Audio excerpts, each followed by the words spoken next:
deal of fun doing that. Rick. I'm Rick Kendall. I've worked with Fred off and on for, I don't know, a long time, probably longer than he wants me to tell you. Sorry, I just got a thing up here, continue, and blocked out Jack. I have a PhD in psychology from NYU, but I've spent most of my time doing different kinds of social and market research. I was fortunate in my PhD program to be assigned as a research assistant to a guy named Daniel Yankelovich, who had his own market research company. I went to work there and then went to a social policy research company. And then from there, ended up spending the bulk of my career at Home Box Office, the pay TV channel, first running market research there, and then moving over to the marketing side and being the vice president brand manager for Cinemax. I retired from there after 20 years and then just sort of started working with a number of startups in different fields, mainly in medical publishing or databases dealing with the pharmaceutical industry. And throughout that, I've been working off and on, like I said, with Fred in helping coach executives and younger people looking for jobs. Also through those jobs, I've hired a lot of people. So I have more experience on the hiring side of the business. That's it in a nutshell. Good. The one thing I should have added was that along the lines when the books and the videos came out, we've done a lot of talking with college, undergrads, and alumni. So let's get into it. It's going to be most helpful if you understand where we're sort of the position that we're coming from, because it'll also make it more fun. So let's talk about a couple of those things. First of all, can you land during the COVID marketplace? Yes. So we're starting out with a good message that you can land, and we're going to talk about the process of how we go about doing that. Our goal is to try and talk tonight about some of those things that are important in the job search process, but are not always dealt with. So we will pick on some specific areas to talk about. Secondly, we want you to understand that we're coming from the position of what is the interviewer's preference? What does the interviewer want in this thing? So if we say something and you think to yourself, gee, that's either not what I've done or I'm not sure I agree with that, then just understand that we're coming from the standpoint of what does the interviewer want, not necessarily what you want. And the next to last thing is that we want to deal with the best interviewer. What are the best interviewers looking for? Not the average interview. And one of the things that you find consistently with the best interviewers is that they are likely to ask less initial questions, but then follow up and press you and push you. Why do you think that way? Why did you do this? And so forth. And so just understand that we're coming from those areas.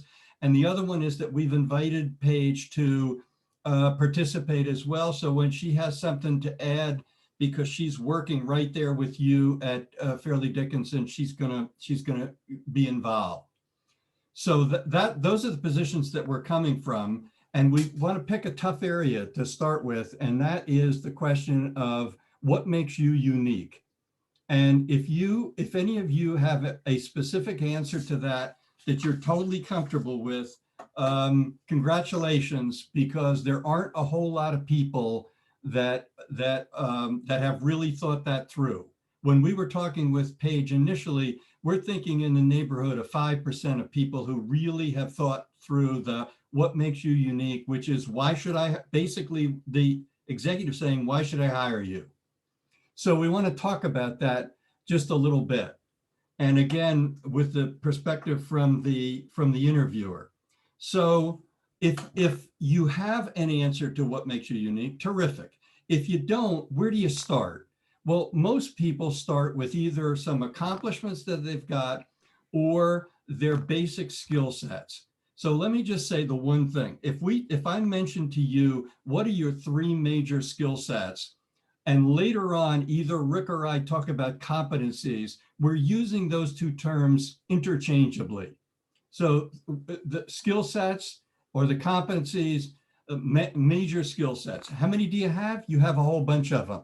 How many does the interviewer have attention to listen to? About 3. And so if you're going to start to develop your unique state, what makes you unique, then start with a thought in mind of how do I get the 3 major competencies that I want to present. And first, we usually talk about your technical skills. This could either be a specific major, or it could be presented more broadly. Instead of saying I was an IT major, you could say I have strong analytical skills, for example, which gives you, the thing we like about the breadth is it gives you more flexibility. So in terms of your technical skills, we might say, I'm strong analytically, I'm strong with writing skills, etc., whatever your area happens to be. Remember to bring in life experiences, internships you've had, businesses that you've started, and so forth as you do that. The second area that you want to think in terms of is how do I apply those skills?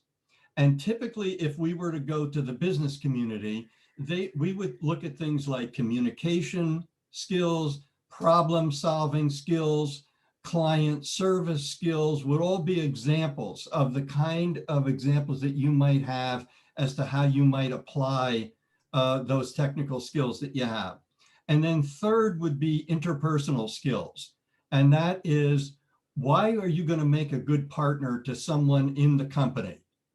And Rick is going to talk some more about this, and I'm going to talk some more about this. One of the issues that you run into is that some people tend to say, if I were to say, just sticking with what we talked about, so I have broad analytical skills, I'm an outstanding problem solver, and I relate extremely well to people.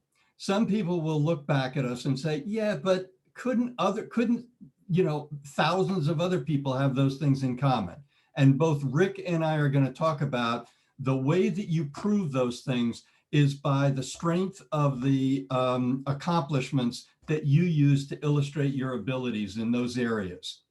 And then the other thing that can put that uniqueness together, think of one of your lifetime greatest accomplishments. What is it that you'd like to add to those 3 things, those 3 points that we're making, the technical skills, how you apply them, and the interpersonal skills, and give an example of an outstanding accomplishment. And that can be, it could be an internship you won, it could be some sort of a job, it could be a club that you were involved in, or it could be an entrepreneurial activity.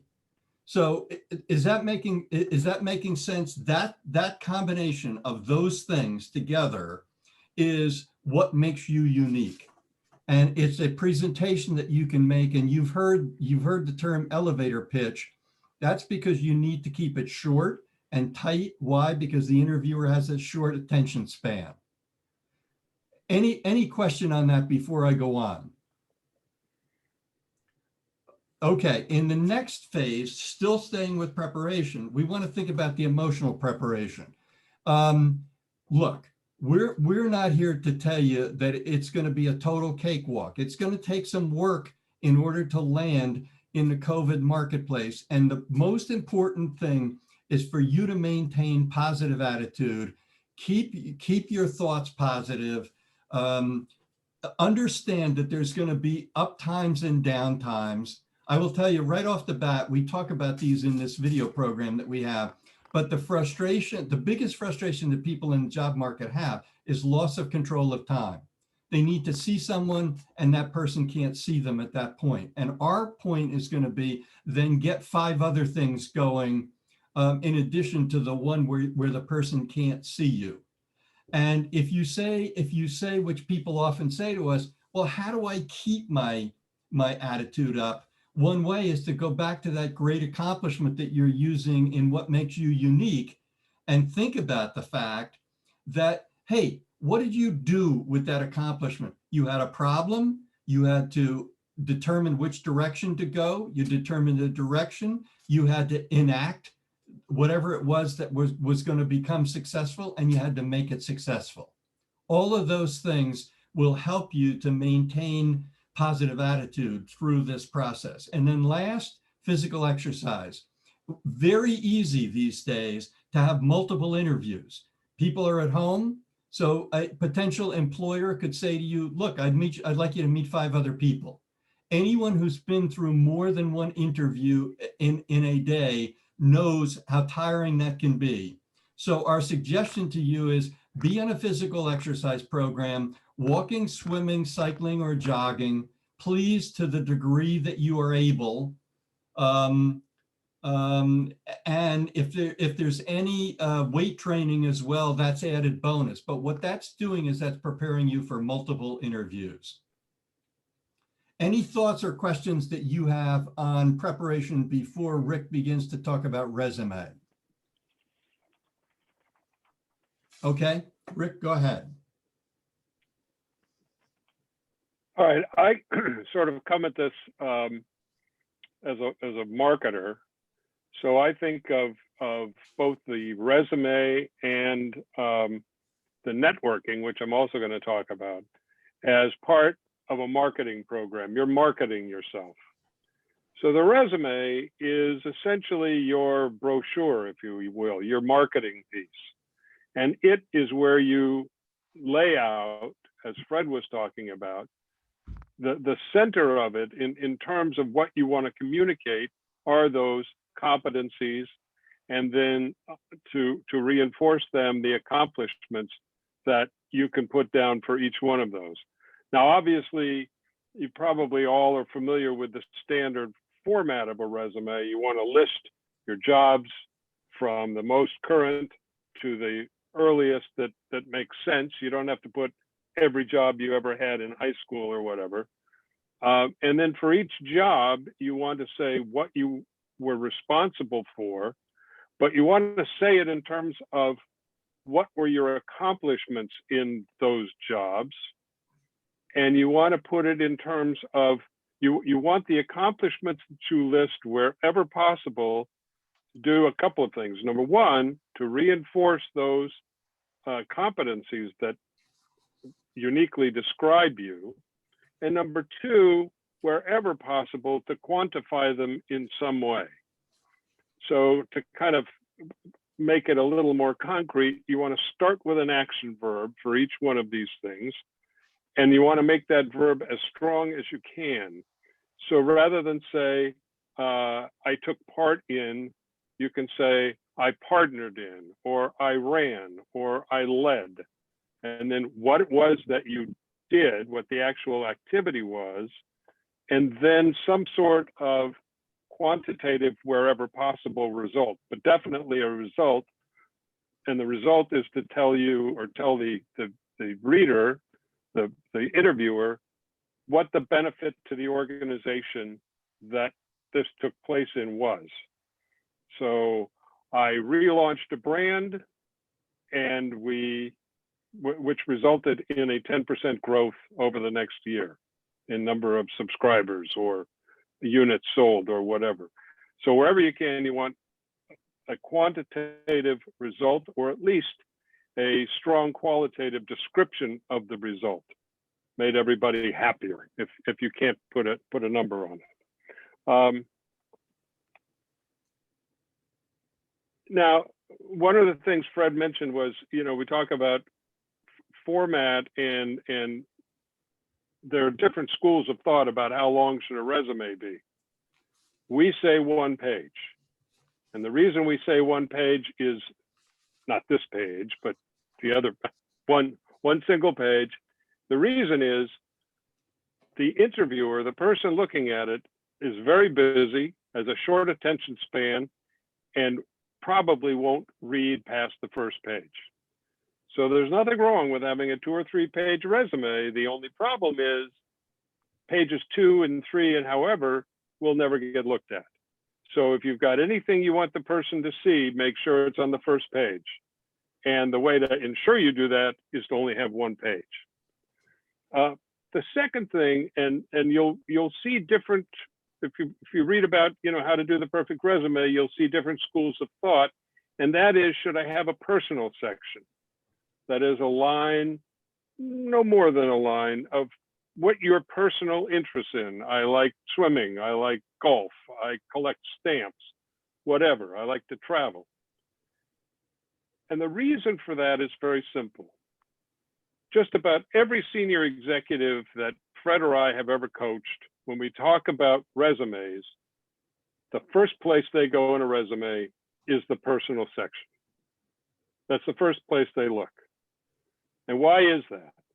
Because that tells them about you as a person. And it also helps them to start a conversation with you, which is what the interview is. It's a conversation. And nobody is an instinctual interviewer. It's always difficult to start a conversation with a new person. So that's a way to start the conversation, and it also tells them something about you as a person. So you always want to have that in there. It doesn't have to be long, doesn't have to be involved, doesn't have to be kooky or different, but it's important to have it. The other thing about resumes is you want to keep them simple. You want to keep them organized, nothing cute, nothing fancy. Use a standard font, use the same font throughout. Again, because the person reading it is lazy. They don't want to have to look for something. We had a couple of senior executives tell us, treat me like I'm 5 years old. Just, I'm not going to be paying deep attention. So if you want me to see it, make it simple, make it clear, and put it in an orderly fashion so I can get to it.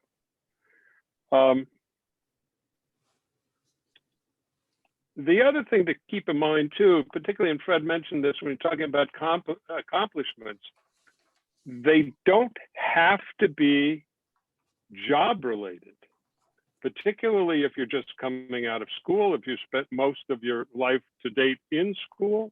There's extracurricular things. You know, I was captain of the team. We had a winning season. I ran the chess club, whatever it is. There are other things you can that will demonstrate your competencies and show accomplishments. So they don't have to be employment related. I mean, it's ideal if they are, but they don't have to be. You want them to demonstrate your strengths and accomplishments.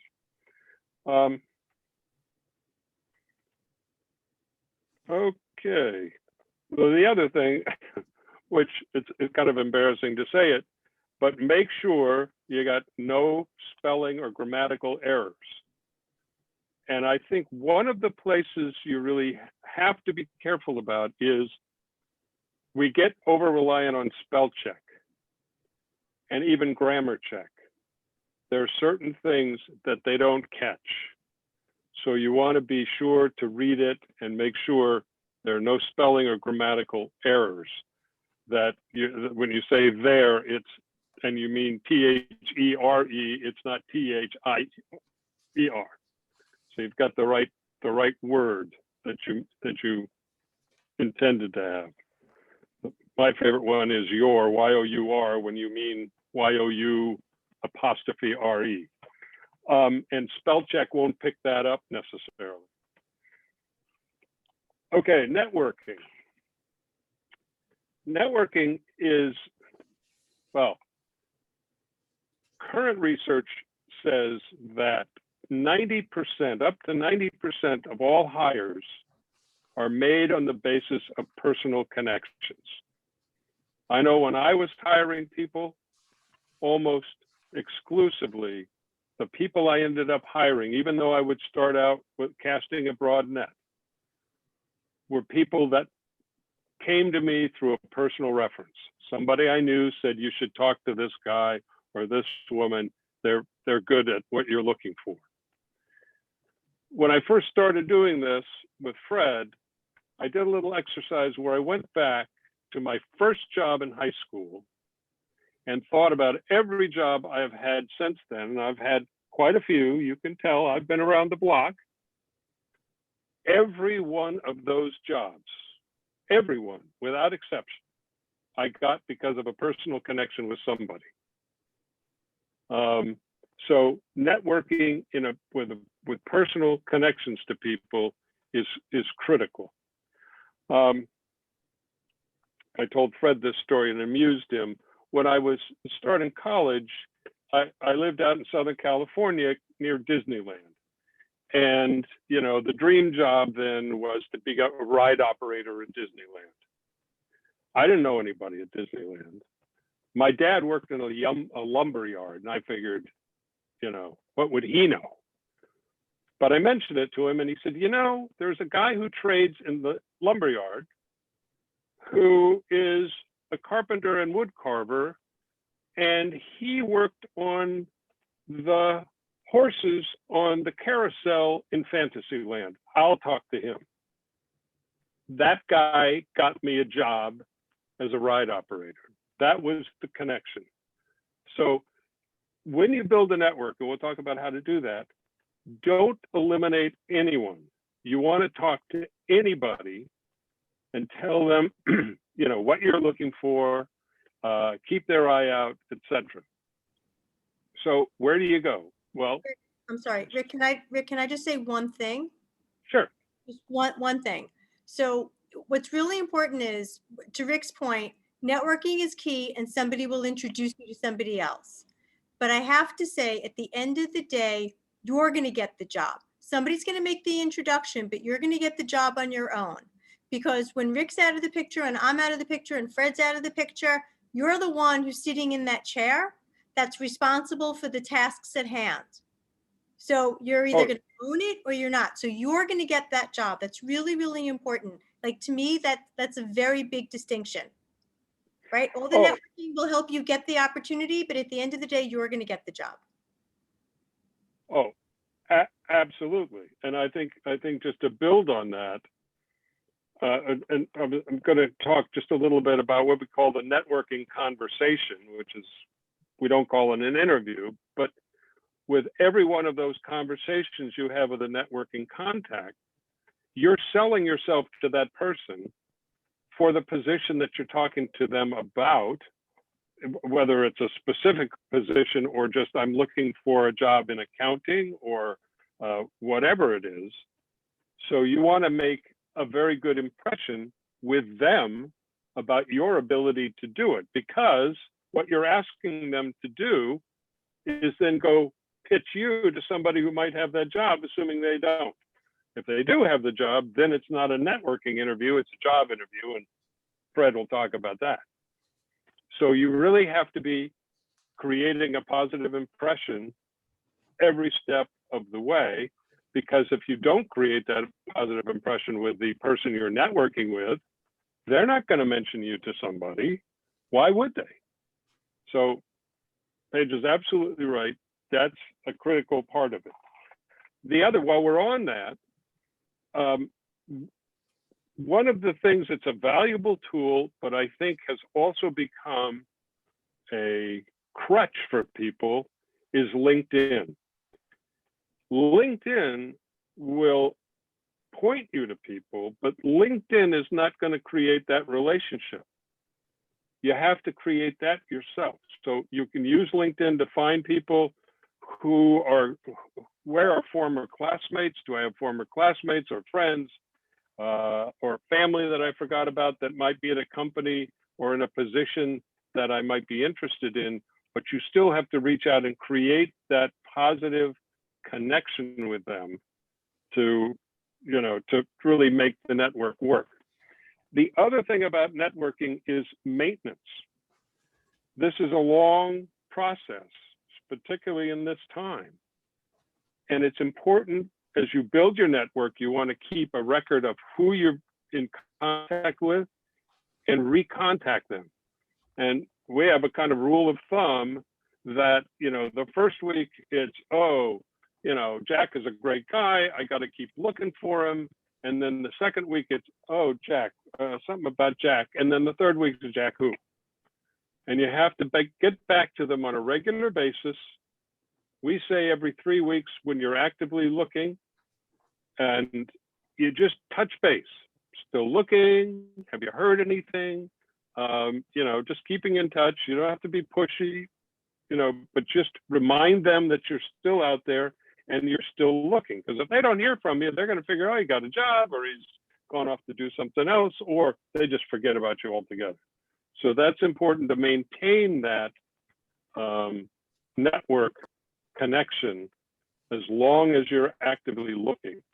And then it's good to keep it going after that. You don't have to be as active, but good networks are hard to build, and you want to keep them because we all go through jobs, so you want to keep your network going. The other thing about about LinkedIn or social media in general is when you start your campaign, or if you're in it now, if you haven't done it, then the next thing you should do after this little seminar is go and review all of your social media posts. Because if somebody's interviewing you for a job, seriously, they're going to do it. So you want to make sure there's nothing there that can be misconstrued, is embarrassing, whatever. You probably all heard this, but I can't emphasize it enough. Anything that's there, a prospective employer is going to find. Let's see. In the network conversation, one of the main goals is to get more names. Who do you know? Oh, back up just a little bit. You want to prepare for that conversation. And how do you do that? You want to research if the person that you're going to be having the conversation with is in a company that's relevant to your search. You want to research that company a little bit. It doesn't have to be in depth, but you want to know something about the industry and you want to know something about the company so you can carry on a informed conversation with the person that you're having the networking conversation with. You also want to know about them. So you, to the extent you can, you want to research that person if they're not somebody you know fairly intimately. So that when you converse with them, they know you've made an effort to prepare for that meeting. And that tells them, I'm somebody who's serious, who prepares, and who knows what they're looking for. I think I'm going to stop there, ask if there are questions about either the resume or networking. Hey, let me ask Paige, anything that you'd like to add? Well, thank you. Yeah, just two things. Rick, how often would you suggest that when you meet somebody and you ask them for help, how often do you keep in touch with them without being too obnoxious about it? Do you reach out to them every day? Do you reach out to them once every 2 weeks? How do you really stay top of mind? No, we think once every 3 weeks or so. If anything happens that, I find one of the things, if there are people that if you know their birthday, you send them a happy birthday. It is just, so once every 3 weeks is probably as frequently as you need to do it. And it doesn't have to be extensive. The nice thing about texting and emailing is you can keep in touch without being disruptive and obnoxious. You just want to let them know, I'm still looking. Want to thank you again for taking time to talk to me. You gave me 3 names. I talked to these 3 people. Here's what happened. That's the other thing. If they give you a name or they give you some information, make sure they know that you followed up on it and that you thank them for it. I agree. 3 to 4 weeks is what we normally recommend on that. And the reason is because these folks are representing us going forward, but they have day jobs. They're not working 100% of the time for us. If they're not doing that, then that's where Rick said by the 3rd or 4th week, they begin to forget you. And the fact that you're back in contact with them means that they stay current. Paige, you had another point. I did. The other thing I would say is when you do actually land an opportunity, circle back and just let people know, right? So the people who helped you, let them know. And by the way, I did just get an internship, or I just did get a job with, and fill in the blank. So they know. And people like when you close the loop. They may not close the loop, but at least you know you did the right thing. And that'll make you feel good. And so if you ever need to reach back out to them for any reason, you know that you've closed the loop and it's come full circle. So it shouldn't be any surprise. Right. And it doesn't have to be just the person who got you connected to the job you got. Anybody that helped you along the way, let them know what happened, because they obviously care, because they wouldn't have helped you otherwise. Do any of So you? yeah, that's a good point. Any other questions on resume or networking? I'm going to go ahead to job interview. I have a question. Yep. So in relation to networking, like even if your network contact doesn't necessarily have an active role in like the job hiring process, should you still be, like you're saying you should still be like contacting that person and letting them know like you're applying to whatever job or internship? Absolutely. But the thing that you're looking for is to begin to make that connection into a place. Let's assume that it's a company that you would love to work in. You make that initial contact with your friend who may not be a hiring manager. But the idea that Rick was talking about is that they have a network internal to the organization. And once you get into a company through a person like that, then they can begin to use their network in order to help you by getting you eventually to the person that can hire you. Okay, thank you. That making sense? Yeah. Well, and the other thing is you get in the job for a few months, and even though it's going well, that contact who you've kept in contact with thought, here's of a different position, and they say, hey, you know, something's come up you might be interested in. So you always want to, if people have helped you out, you always want to kind of keep them sort of quasi-active, not saying, you know, if you see anything else, I may want to leave this job, but just, you know, keep the contact going. I'm going Even to. though that you makes don't need sense. it right Thank you. then. Go Yeah. ahead. Question? No, I was just saying thank you. That makes sense. Yeah. I'm going to move ahead to the aspect of, we break down the interview into two things: interview preparation, interview behavior. I'm going to be very brief on interview preparation, but I want you to remember one thing that is the most critical part of this of this section, and that is, if we can have you understand what the interviewer is going to be looking for, then what it does is it gives you knowledge, it gives you preparation, it gives you self-confidence. So we say in all of our work, there are three major questions that the interviewer wants to know. First is, can you do the job? And both with the things that we talked about the competencies and skill sets, with what Rick talked about the accomplishments in your resume, these are the kinds of things that you need to be prepared. But please, the best interviewers are going to dig far deeper about any one question that any of us can imagine right now. So know the details of anything that you want to talk about. So the first thing that happens is rapport building, and understand when you get to an interview, when we get to the interview behavior, which is coming next, as far as your behavior is concerned, the interviewer is going to be saying to themselves, it's something called the normalcy test. Does this person act, behave, and is their style correct for what I would think of as far as this position? An entry-level position, you're not going to have the same expectation as for a senior level position.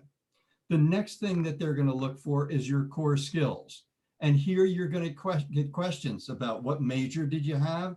What extended training did you have? What kind of internships did you have? What kind of summer experience did you have? And you need to know all of the details in each of those areas, because you know that the interviewer is going to press on those things. The next thing that they're going to look for is job competence. And here, this goes back to that, remember we were talking about how you apply your competencies. So how did you do the job? A good interviewer, I always say, if there was only one question that I could ask as an interviewer, it would be, tell me about the greatest accomplishment that you've had in the last 2 years that relates to a business function. And then a really good interviewer can stay on that question for 10 minutes, for 15 minutes. Say, how did you do that? Why did you do that? Who did you involve? And you want to both do two things. You want to both give a good answer.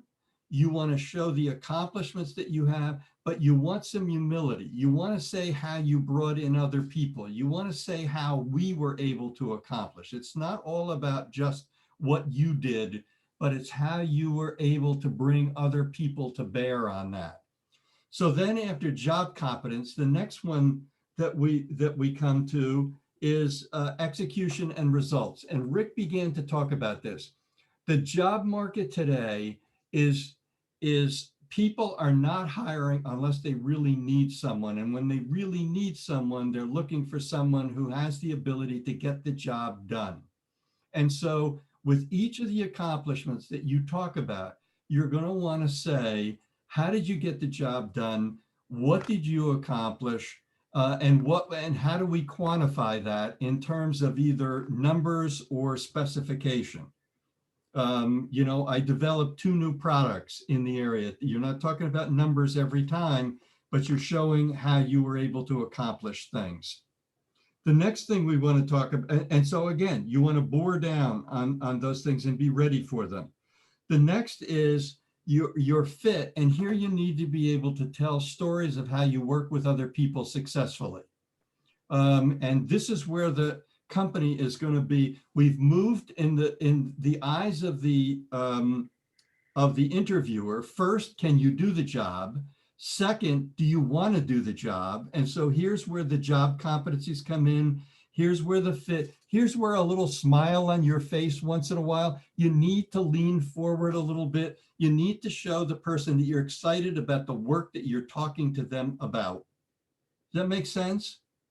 We need to show the person that we're interested in what it is that we're trying to do. And then last is going to be, and this one's always tougher it's always a little tougher to get at, but passion is the tiebreaker. If you go in and do a good job in an interview and the interviewer is saying to themselves, who really wants to work here? You want to be able to lean forward into the conversation. You want to be able to smile once in a while in that conversation. You want to be able to say, to be able to say to an interviewer, don't hold back. If you're interested, tell them you're interested in what's going on. So all of those areas are the kind of preparatory work that you want to do before you ever get to the interview. So I'm going to be prepared to move now into interview behavior. Any question on that before I go into the next section? Because this next one is the key one. This is how you behave in the interview when you're actually there. Paige, can we put that chart up that we were talking about? I'm gonna not be in the picture, but if we can get this chart up, I'm gonna be able to explain what I want to get across as far as the behavior in the interview is concerned. I need to, oh, I was all prepared. Hold on 1 second. Whoop, hang on.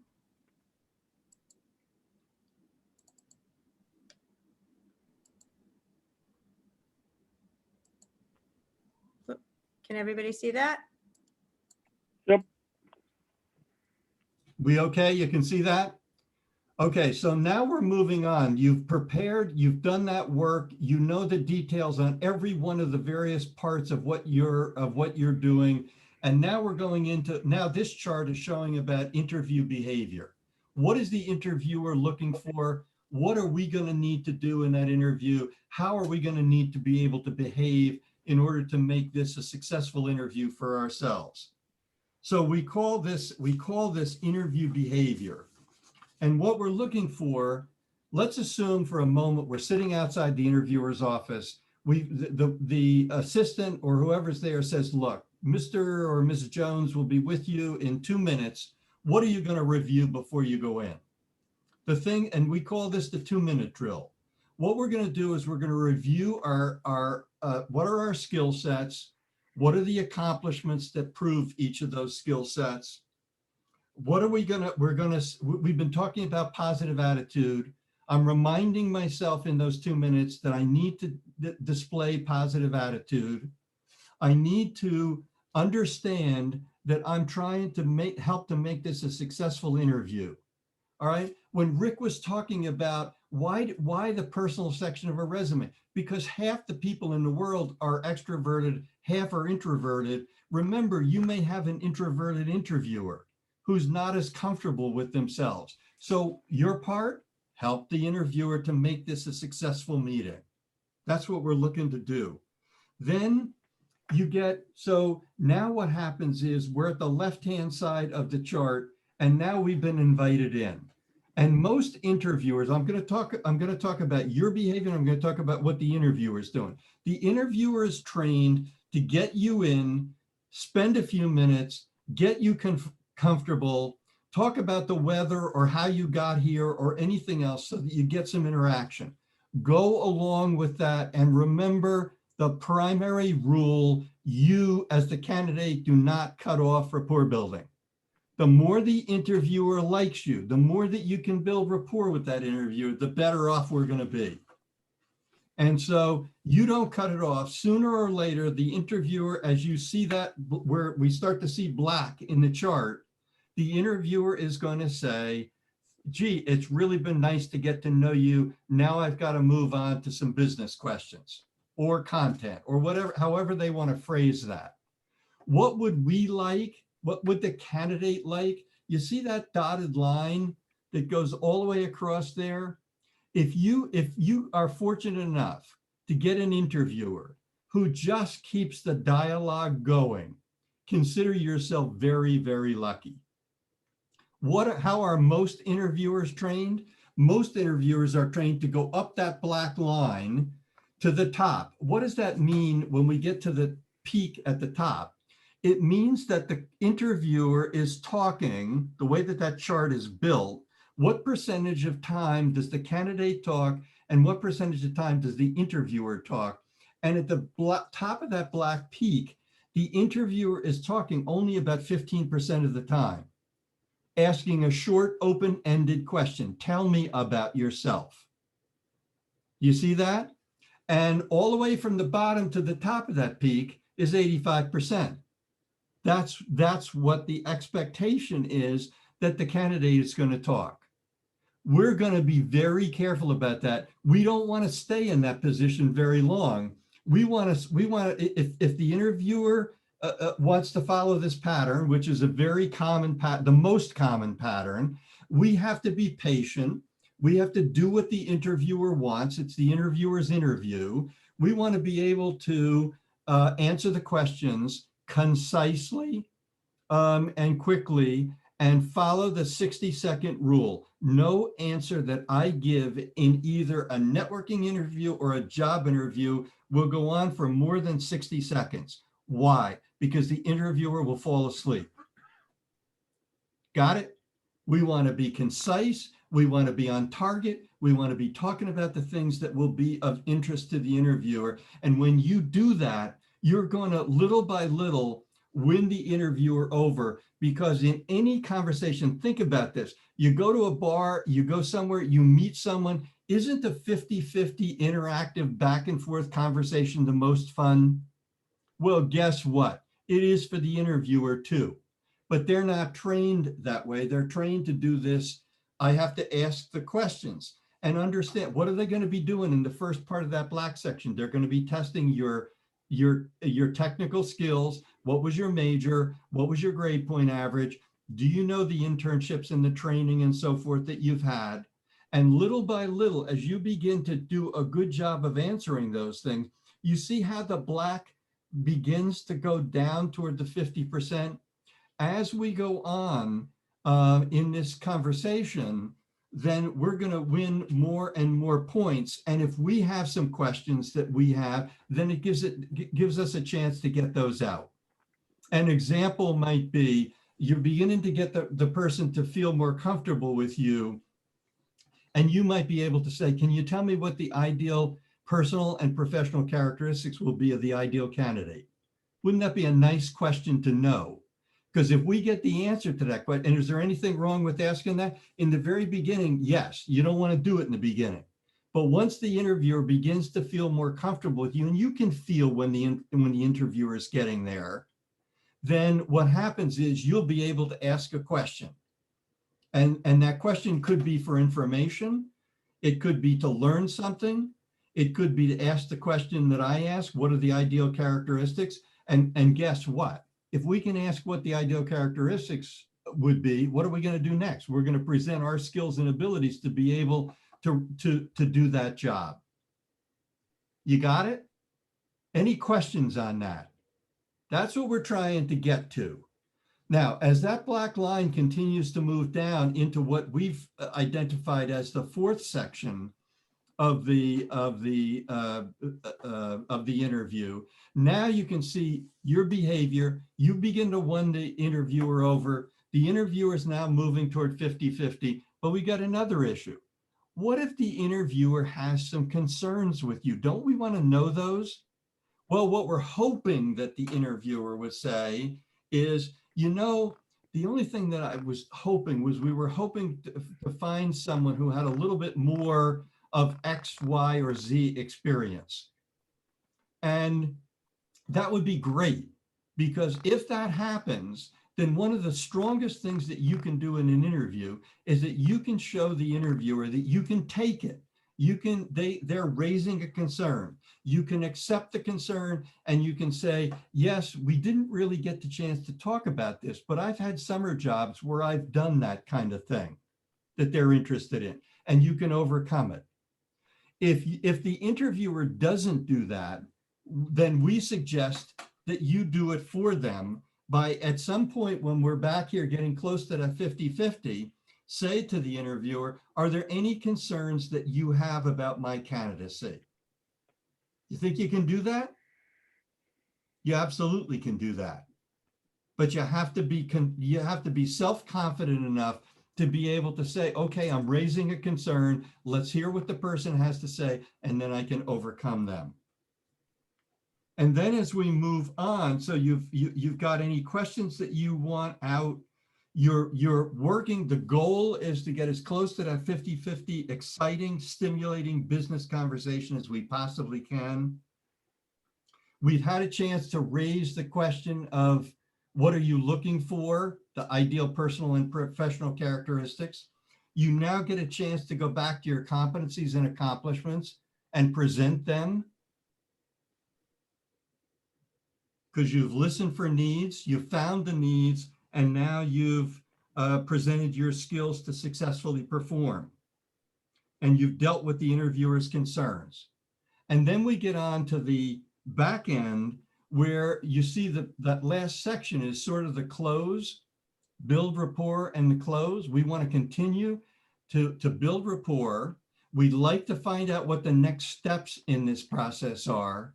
And for goodness sakes, if you get to, we have story after story in our work that says, if you get to a point where you're excited about the company, they seem to be excited about you, ask for the job.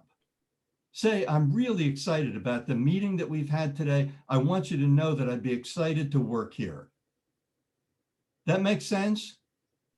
No, almost nobody does that because they feel that would be too assertive or too aggressive. Do it, reach out and let them know.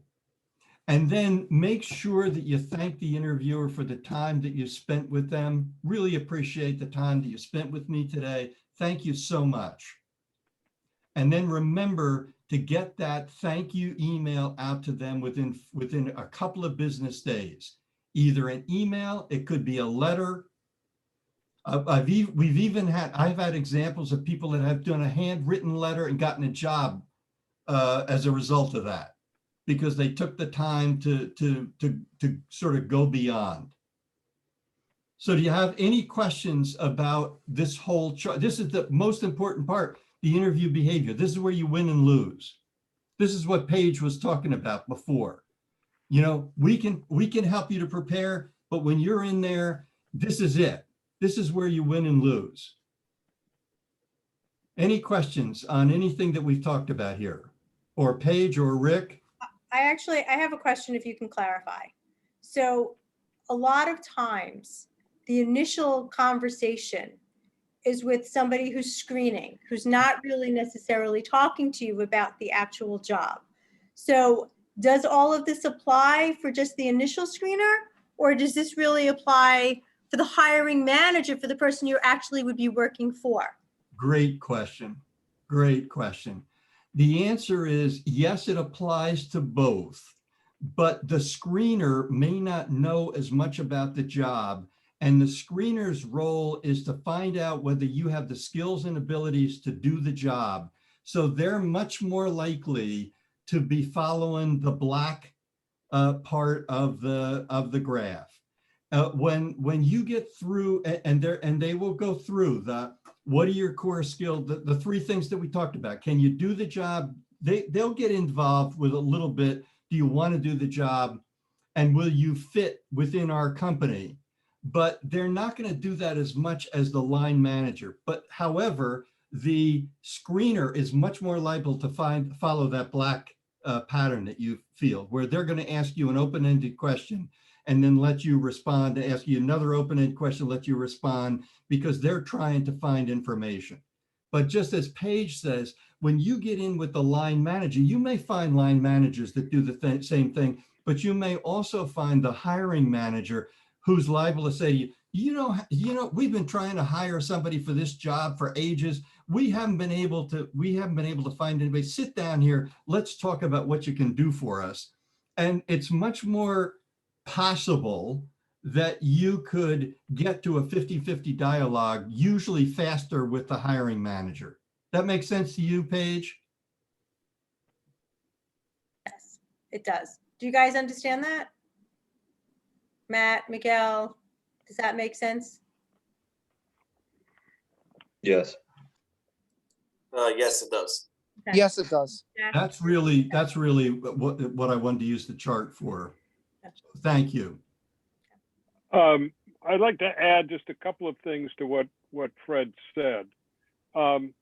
He talked about very quickly, and it's really important to keep it in mind, what we call the 60-second rule, which none of your answers to questions should be more than a minute for all the reasons he gave. And that sounds okay, fine. But when you get asked a question like, and this often happens at the beginning of an interview, tell me about yourself. Or why should I hire you for this job? Or as we started out, what makes you unique? You need to be prepared for those questions. And when I say prepared, I mean, you need to rehearse an answer to those questions, because it's very easy to get carried away and just ramble on. So you want to time yourself, you do it to yourself, but make sure you can answer that question, getting all the points you want to get in a minute. So rehearsing those kind of broad questions that you almost always get asked, that's important. And nobody ever does that, but it really makes a difference if you can give that crisp answer. The other thing I just wanted to mention is, and this helps you get, as Fred is talking about, bringing that curve down towards 50-50, it's all right to ask questions to clarify something. I've had a number of experiences with candidates I'm working with where they come back from an interview and they say, they asked me this question and I didn't know what they were really talking about, so I guessed. And I don't know if I guessed right. And I keep saying, it's all right to ask a question or to ask an interviewer to restate the question or to get clarification another way. I'm sorry, when you ask about this, did you mean this A or this B? So it's all right if you don't understand a question to ask them if they can clarify it or be more specific. And the third thing is, there are really, in a way, two kinds of questions. There's a question about what do you know, or a factual question. And there's another set of questions about how do you think? And there's no correct answer. They just want to know, how did you think? So a question like that could be, why did you do X? You know, you've said, well, I accomplished this, and I did it by doing A, B, and C. And they said, well, why did you do B? There's no necessarily correct answer there. They want to know how you think about things, how you approach the problem. So understanding the difference between a right answer, you know, a question that's got right and wrong answers. Those are kind of factual questions. Do you know about our business, etc.? And then there are questions, how do you think? So there's no real right or wrong answer. It's how do you approach the problem? How do you approach the question? That was it. Any other questions about anything that we talked about? It's 8 o'clock. I just want to be mindful of everybody's time. Yeah, we don't need the chart anymore. I mean, the one thing I would just say is, you know, Rick talked about your elevated pitch. I live on the 28th floor. I like to say to people, pretend you're not going up 28 flights. You're only going from the 3rd floor to the 2nd floor. How much can you get in? Right. Think about it that way. It's not really, you don't have the luxury of a long ride, You're so right. So right about that. Well, look, so the one thing that we have done is we've done a video program that if any of you want to go any more deeply into the subject matter that we've talked about, and there's a lot more that we could talk about, you may have some interest in doing this. And with Paige's blessing, what we've done is we've taken 20% off the price, so that we're trying to get it down more toward the cost of a textbook. Oh, So that if anyone is interested, it's careercoachclass.com, and you can find out more about what kind of help we can give through that program. Yeah, and if you go there, there is an overview video about 9 minutes that sort of goes into more detail of what is involved. In all, it's 32 sessions and it's over 3 hours. So there's a lot of material in there that covers in much more detail what we've talked about. So Paige, thank you very much for having us. Gentlemen, it's been a real pleasure. And Patricia, I mean, she hasn't been able to be quiet through this whole thing. So, But, Pat Wire is actually my colleague. She works on the floor. Oh, So she came Sorry, to Pat. support. No, that's fine. She came to support. Pat, I don't know if you have anything to add based on what Rick and Fred have said. I mean, certainly you know the spiel, and we talk to the students all the time and our alumni as well. no, and I want to apologize. I didn't notice you were with us. When I said gentlemen, I should have said ladies and gentlemen. Sorry. No worries, all good. Thank you. Any comments to add? yeah, I don't want to know where you find that diagram, the one with the 50-50 conversation that you have where you have to do 50% of the talking and the interview should do 50% of the talking. Is there a place like on the internet you could find that diagram? Well, Paige, could you email it to Richard? I can. Rich, if you put your email address in the chat, I'm happy to email it to you if you'd like it. Yeah, because I'd like to see it a little bit more in depth. I'd like to see what it looks like in more in depth. Sure. Put your email in. Yep. All right. It's a good guide to have. Thank you. It's been our pleasure. It's been our pleasure. Thank you so much. If I could ask one quick question, we've run out of time, but is there any area or specific thing that you were hoping we would cover and we didn't? Because that kind of feedback would be helpful for us. This is one of our first sessions we've done, and we want to make sure we're addressing what people like yourselves want. maybe just just explain like what questions you could, like if the interviewer asked, do you have any questions for me? Like you can maybe explain the types of questions you could ask the interviewer and stuff like that. Like what questions are good Mhm. to ask the interviewer themselves, because when, they always say they should ask a certain number of questions because otherwise you don't show interest in the position. Got it. Good, fair enough. Anybody else? I will tell you, Rich, my favorite question is how do you measure success? So you can ask an interviewer, how do you measure success of this particular role? So if it's an internship or an entry-level position or a second or third type of position, I think that's a fair question.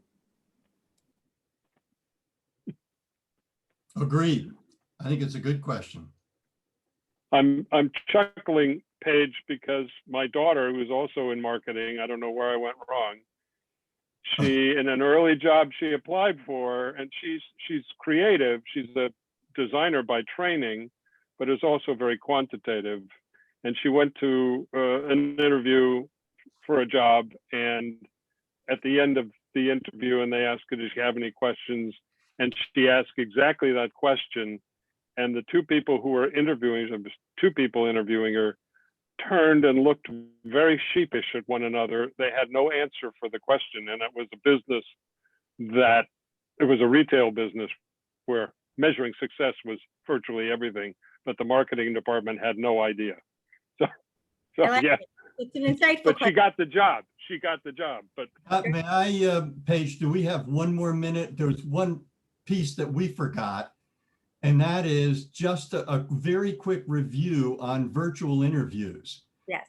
And that has to do with, please check the technology beforehand, understand what the technology is going to be and how it works.